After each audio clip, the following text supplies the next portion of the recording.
"This clause is a trap," the girl said, and the millionaire CEO's smile instantly vanished. It was just another rainy Tuesday in New York City when May Lin walked into the 53rd floor boardroom of Keen Global Enterprises, her laptop tucked under one arm and a battered notebook under the other. She looked out of place surrounded by sleek chrome, glass walls, and executives in suits that cost more than her tuition.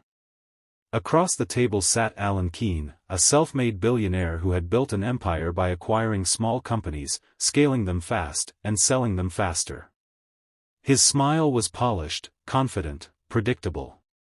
Today, he was here to finalize the acquisition of Lumilite, a modest tech startup founded by May's late father, Dr. Thomas Lin. The paperwork was ready. His lawyers had called it routine. May, barely 23, looked down at the document. "This clause," she said softly, "is a trap." Alan chuckled, amused. "Which one?" She pointed to a section on page 17. "Future use derivatives. This gives your company ownership of every design that evolves from my father's work. He built Lumilite to help people see, not to feed a corporate machine." Alan leaned back, his smile fading. "Your father was a brilliant man. But he didn't know how to scale. I do. Together, we can help more people."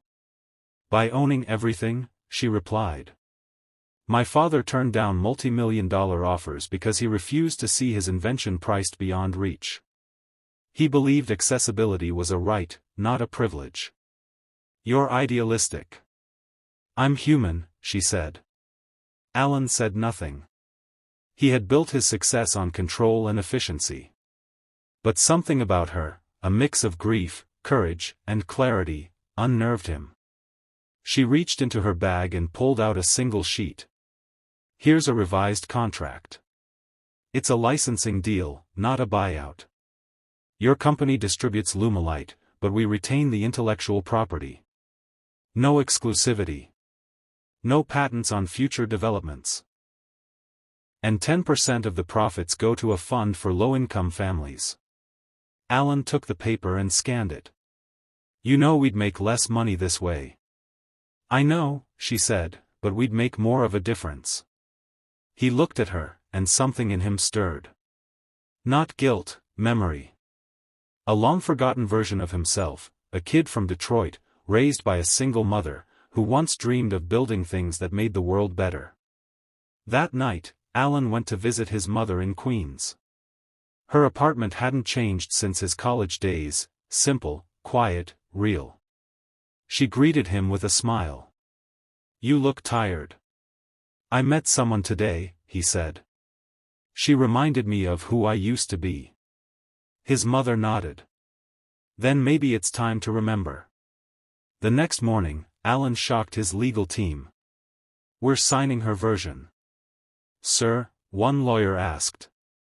"She doesn't have the resources to fight this." "That's not the point," Alan said. "She's right. We forgot what this was supposed to be about." The revised deal was signed and made headlines across the country. David versus Goliath in the boardroom. CEO backs down, chooses people over profit. May became a quiet symbol of ethical innovation. Lumilite expanded globally, staying affordable and open source.